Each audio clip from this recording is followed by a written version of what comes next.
¿Qué tal? Bienvenido a La Aventura, podcast de libros y lectura.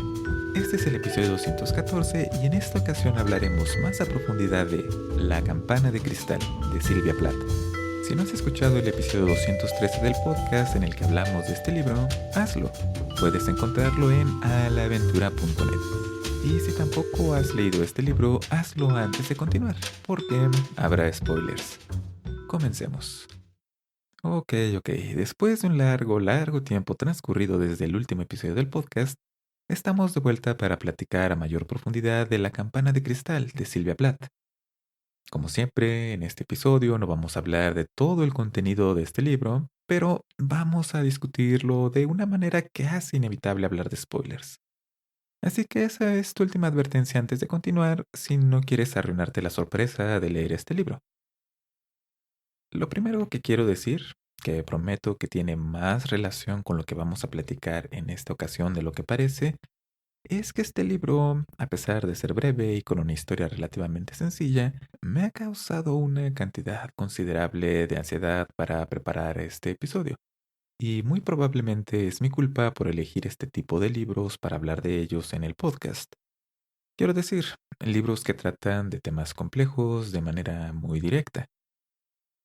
Hay libros en los que igual se habla de temas difíciles de abordar, como en este caso es la salud mental, la soledad y la búsqueda de un lugar en el mundo, pero son solamente un tema que acompaña a una historia.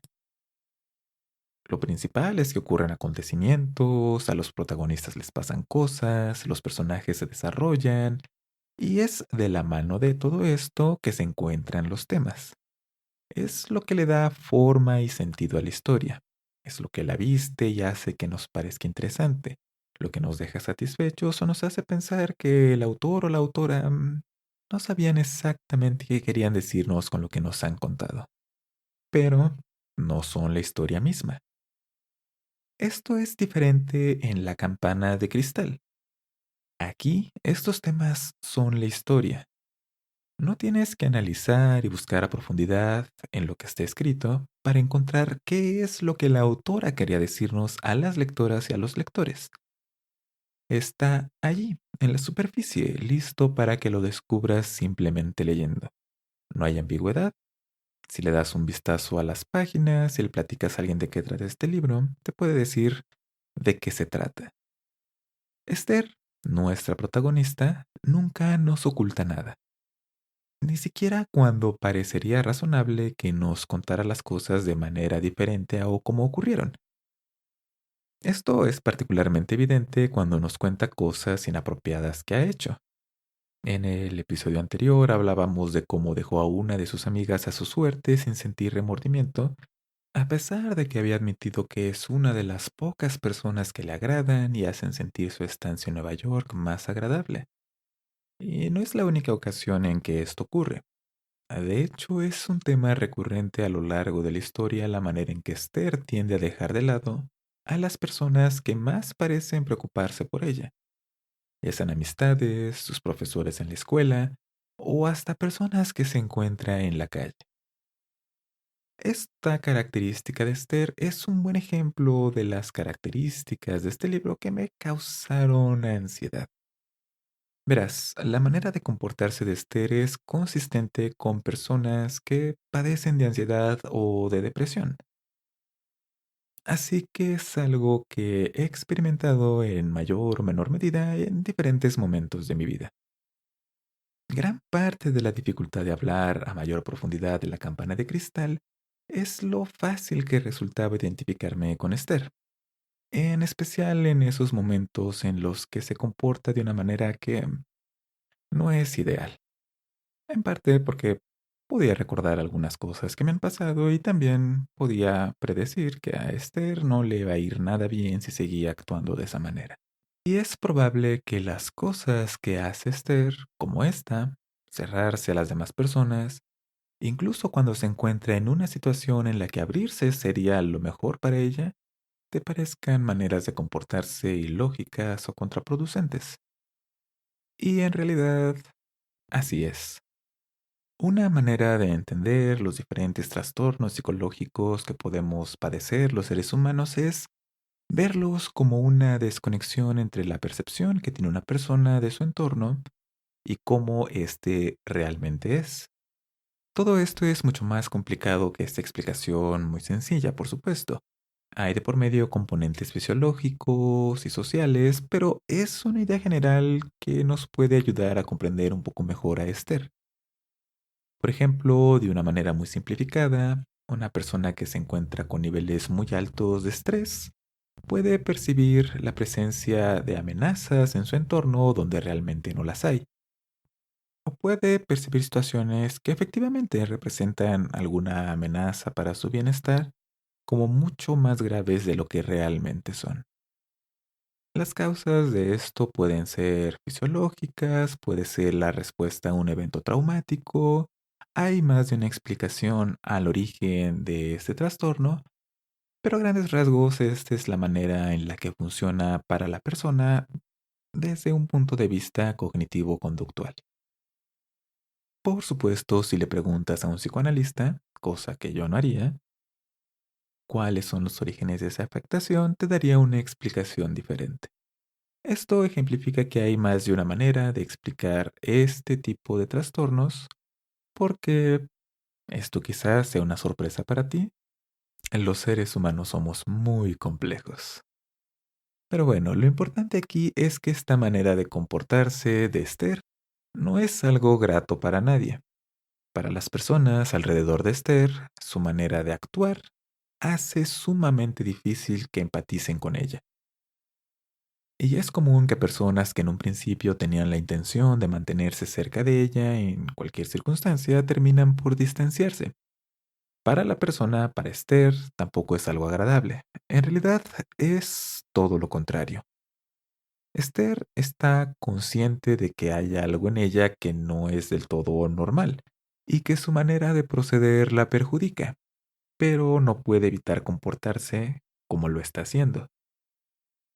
No en el sentido de que no tenga control sobre su comportamiento, sino más bien que desde su manera de percibir a su entorno, la manera en la que Esther se porta es la única que le hace sentido, aunque tiene conciencia de que no es lo que los demás esperan de ella.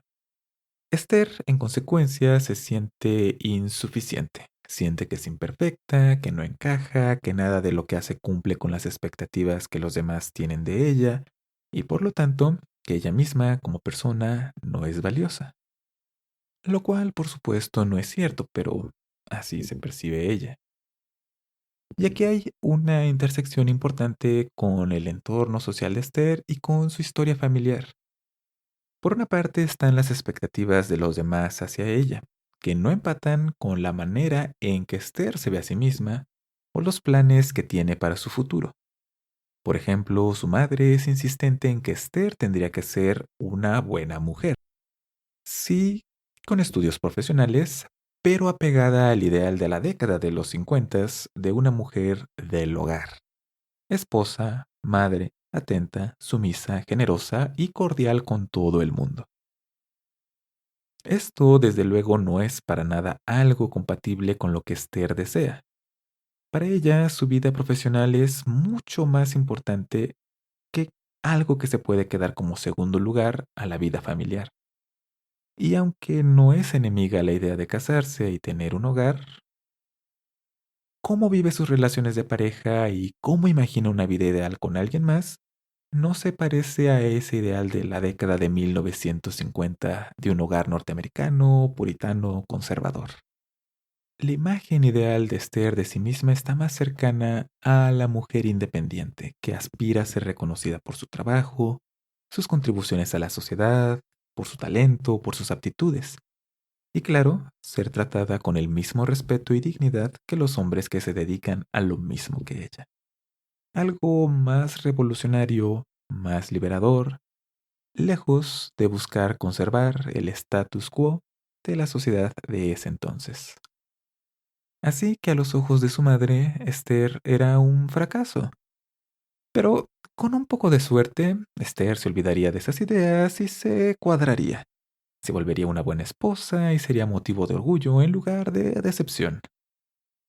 Y Esther, como decíamos, es consciente de que ella no es ordinaria, de que no es normal, pero lo percibe a que no es normal porque no cubre con el ideal que tiene su madre de ella, o el que tienen sus profesores, sus colegas, o sus parejas románticas, o sus amigos, que simplemente no satisface a los demás, que nunca va a ser lo que los demás quisieran, y eso hace que se vea a ella misma de manera negativa.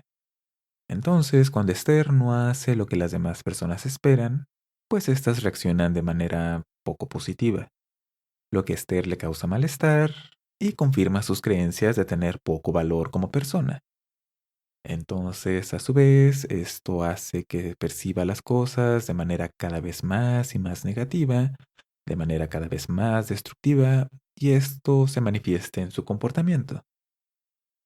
Además de que no cubre las expectativas de los demás, ahora también Esther siente una pérdida de sentido y de interés por todo y por todos, lo cual por supuesto notan los demás y entonces las personas a su alrededor reaccionan de manera todavía más negativa, porque Esther no solamente es rebelde, sino que además parece no importarle, ni le interesa lo que los demás piensen o hagan. Entonces el malestar de Esther se ve justificado, sus creencias parecen confirmarse, lo cual, una vez más, hace que su manera de percibir las cosas empeore para ella y esencialmente tenemos un círculo vicioso. Esther gradualmente va desarrollando una percepción de sí misma y de cómo es vista por los demás tan negativa que termina en un intento de suicidio, el cual no es exitoso, y Esther es entonces internada en un hospital psiquiátrico. En un episodio anterior del podcast del 150, hablamos del libro Atrapado sin salida de Ken Kesey.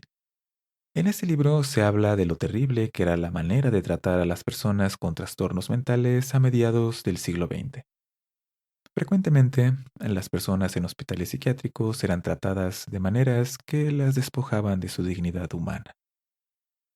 El hospital en el que internan a Esther es un poco más digno que el que conocemos en Atrapado sin salida, pero no es para nada un lugar en el que alguien desee estar. Vaya, una experiencia sumamente traumática para Esther es ser sometida a un tratamiento de electrochoques, o un tratamiento electroconvulsivo como también se le conoce.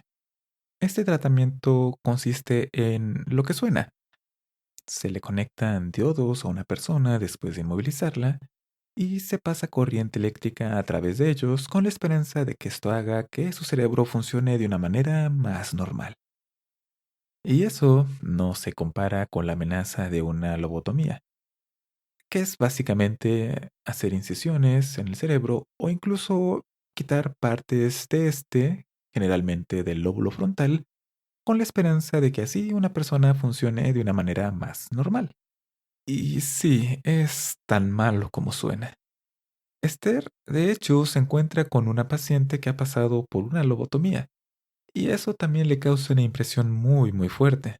Esther es una mujer brillante y la idea de terminar como una imitación de ella misma, muy dócil y apenas atenta a lo que pasa cerca de ella como producto de una lobotomía, es algo sinceramente aterrador. Sabe que si se porta mal, lo que sea que eso signifique, porque no le quedan muy claras las ideas ni las expectativas que tienen de ella en este hospital psiquiátrico, está en riesgo de que alguien decida que ese es el tratamiento que le corresponde. En general, toda su estancia en el hospital es algo traumático para ella. Digamos que la manera en que históricamente hemos tratado la salud mental ha estado repleta de prácticas que hoy en día nos parecen horribles. Porque, pues, sí eran horribles. Pero ese era nuestro entendimiento hasta entonces de la salud mental. Hemos mejorado muchísimo, sin duda, y aún hay mucho por hacer. Y esto también ilustra por qué aún hoy, en el 2019, hablar de nuestra salud mental sigue siendo un tabú en muchos casos. Muchas personas aún asocian a los trastornos mentales con este tipo de instituciones y con este tipo de prácticas, a lo cual se suma la creencia de que las personas con algún trastorno mental son o peligrosas, o no tienen control de sí mismas, o son incapaces de coexistir con otras personas, entre comillas, normales. La realidad, por supuesto, es otra. Las cosas no son tan sencillas. Una persona con un trastorno mental puede ser como Esther, una mujer brillante que trata de encontrarle sentido a su vida, pero que no encuentra cómo. Puede ser una persona como Silvia Plath, porque, como ya dijimos, Esther es esencialmente Silvia Plath, una persona increíblemente talentosa cuya obra ha tenido un impacto enorme en muchísimas personas. Puede ser alguien como yo, que estoy casado, que estudio un posgrado, que tengo un buen trabajo, que involucra mucha comunicación con otras personas, pero que de todas maneras a veces me paralizo por la ansiedad, o me resulta imposible dormir, o me cuesta muchísimo trabajo concentrarme y solo estoy esperando a que nadie se dé cuenta de que estoy así. O puede ser como personas que tú conoces, personas que son bondadosas, generosas, creativas, persistentes, empáticas, inteligentes, divertidas, sensibles, propositivas, y que al mismo tiempo pueden tener depresión, ansiedad, estrés postraumático, trastorno obsesivo compulsivo, trastorno bipolar o cualquier otra afectación en su salud mental.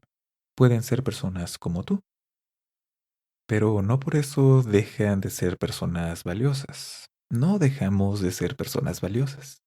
Silvia Plath murió a los 30 años de edad. Se suicidó. Se encontraba en tratamiento a cargo de un médico general y era atendida por una enfermera que además le ayudaba a cuidar a sus dos hijos.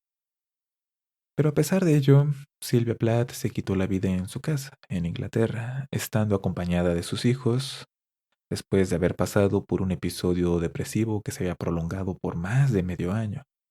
No tenía mucho tiempo de haberse separado de su esposo y su carrera no parecía tener mucha dirección. Mucho se ha hablado acerca de si se pudo evitar su muerte. Se ha especulado sobre la responsabilidad del doctor, que no era un psiquiatra, sobre el papel que tuvo haberse separado de su esposo, si éste en realidad la apoyaba o no, si Silvia Plath en realidad tenía la intención de ser encontrada por sus vecinos antes de que algo fatal le ocurriera, pero nunca lo sabremos. Cuando esto ocurrió, la campana de cristal aún no se publicaba fuera de Inglaterra. Ariel, su colección de poesía más célebre, fue publicada en 1965, 2 años después de su muerte. Muchas personas contemporáneas de Silvia Plath la conocieron a ella y a su obra cuando ya había muerto. Algo que ya he mencionado antes en el podcast y que vale la pena repetir es que creo que leer puede hacernos más empáticos. Si estamos abiertos a ello, claro está, a través de conocer otros puntos de vista y las experiencias de vida de personas diferentes a nosotros, podemos comprender mejor a los demás y a nosotros mismos. La vida de Silvia Plath fue breve y esto pudo haber sido diferente, pero, como ya dijimos, nunca lo sabremos. Al leer La campana de cristal, queda claro que Esther, Silvia Plath, tuvo momentos en los que su vida parecía mejorar y todos coincidían con encontrarse con una persona que genuinamente se preocupaba por que ella fuera feliz. Así que no está de más pedir ayuda si crees necesitarla, o tratar de ayudar a alguien si crees que puedes hacerlo. Puede hacer todo un mundo de diferencia. Y aunque trágicamente Silvia Plath ya no se encuentra con nosotros, nos queda su obra y a través de ella podemos conocerla. ¿Y a ti? ¿Te ha gustado este libro? ¿Te ha parecido interesante? ¿Qué has encontrado en él? Si quieres contármelo, puedes encontrar los medios para ponerte en contacto conmigo en alaventura.net. Puedes hacerlo a través de correo electrónico o redes sociales o incluso en comentarios de YouTube, porque por alguna razón hay un canal de YouTube de este podcast.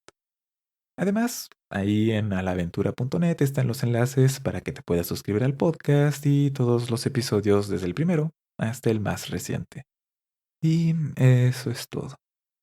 Que tengas un excelente día y de verdad, no dejes que nadie te convenza de que no eres especial porque yo sé que sí lo eres. Y hasta la próxima.